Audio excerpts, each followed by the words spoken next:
Hello students. In the last video, we discussed about the percentage change concept. In today's video, again we are going to discuss about an important concept, and that is fraction to percentage conversion. That how we can convert a fraction into a percent. So let's get started. Now, in fraction to percentage conversion, there are certain fractions. If we directly remember them, then it will be very beneficial for us because it will save our time. Although we can always use a calculator, but again, I would recommend that you remember all these fractions and their percentage conversion. So let's get started. So the first fraction that we have is very simple, and that is 1 by 1. Now, what will be the percentage conversion of this fraction 1 by 1? It will be simply 100%. The next fraction that we'll have will be 1 by 2. And what will be the percentage conversion of this? This is 50%. So as we say generally that it is half, it means it is getting 50% reduced. So, or we also can see how we can simply calculate this. So let's say if this is 1 by 2, so we can do 1 by 2 multiplied with 100. So as percent means divided with 100. Cent stands for 100, per stands for division. It means what we have to do is we just have to find the percentage of it, and it will be simply 50%. Okay, so I hope it is clear. Now let's move on to the next one. The next one is 1 by 3. 1 by 3 is how much? 1 by 3 is simply 33.33%. Next is 1 by 4. 1 by 4 is 25%. 1 by 5, 1 by 5 is your 20%. So you need to remember all of these because they are very helpful for us in calculation. Next is 1 by 6. 1 by 6 is simply 16.66. Next is 1 by 7. Now how to remember 1 by 7? What will be the double of 7? It will be 14. What will be the double of 14? It will be 28. So in this way you can easily remember this. Next, 1 by 8 is also can be easily remembered. It will be 12.5. So what is it? Simply just do the half of 25 and that will be 1 by 8, which is 12.5. The next is 1 by 9. It will be 11.11. The next is again very simple, which is 1 by 10, and we all know that what is it? It will be 10%. So normally people remember up till 20, but I'm only asking you to remember up till 10 only. So they will be very beneficial for you in your calculations. So now we are going to discuss the most important concept in percentage, and that is successive percentage change. Now earlier also we have studied one percentage change. So we are going to see basically what is the difference between that percentage change and this percentage change that we are going to study now. So let's start with the concept of successive percentage change. Now, in the earlier one that we have studied, there were only two values. Like let's say initially if the value is 10, then it has converted into 20, and we need to find how much percent it has changed. So we can simply find out that final minus initial upon initial into 100. That was all. Now here, what is this successive percentage change? Let's say if there is a value x, it has reduced by 10%, and then again it has been reduced by 20%. So what will be the overall change from x to the new value that we are going to see? Now some of you may answer that this is a decrease of 10%, this is a decrease of 20%. So overall decrease will be of 30%, but actually it is not. Why? Because this 10% decrease is of the initial value x, but this 20% decrease is of the middle value, which is the reduced value. This 20% reduction is not of this initial value x. This 20% reduction is of this middle value that will be somewhere here. So we are going to cover this concept thoroughly. There is a special formula also by which we can solve any kind of a question. So let's start with the formula.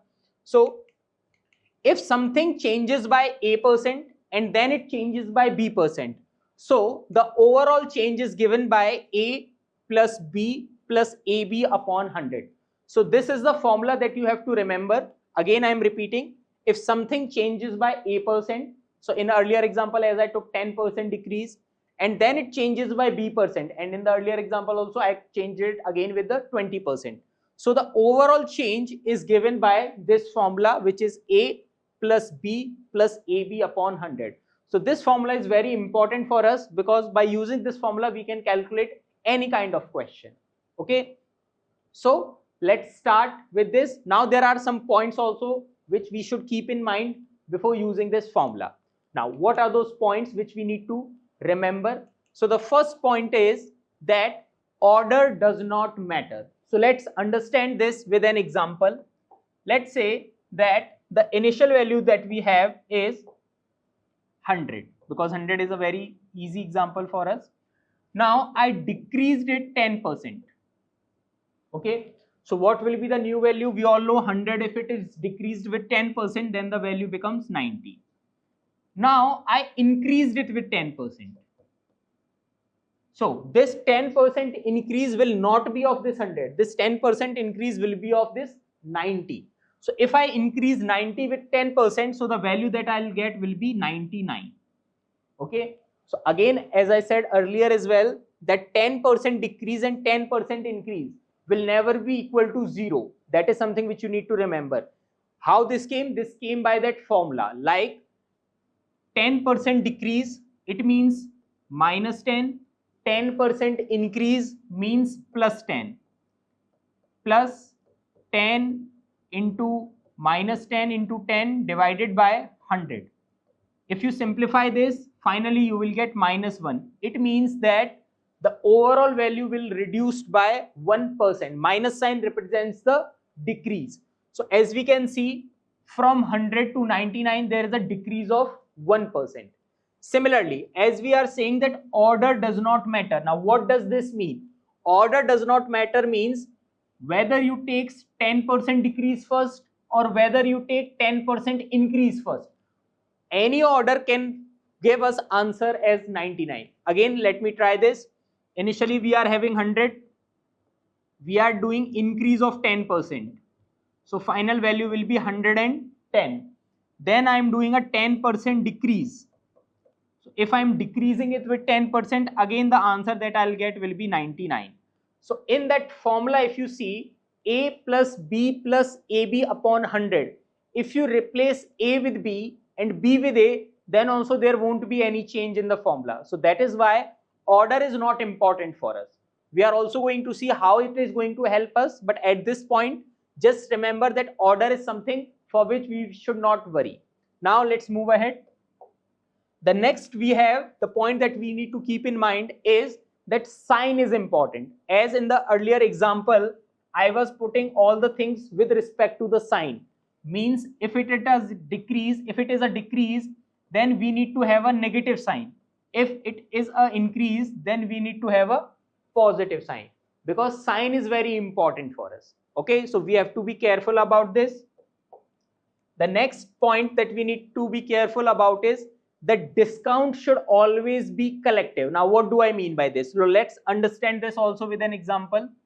Like initially, let's say there is a 10% discount and then there is a 20% discount.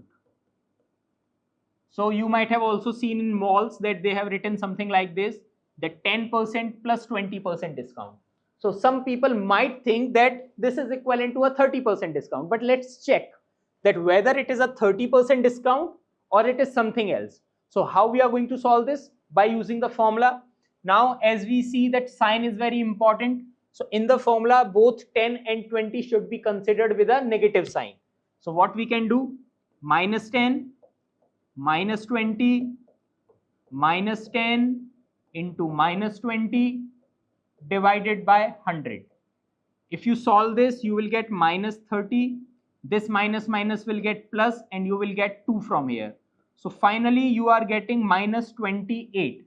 It means that the discount that you are getting after a 10% plus 20% discount is 28% discount only. It seems to you as a 30% discount, but actually it is not a 30% discount, it is a 28% discount.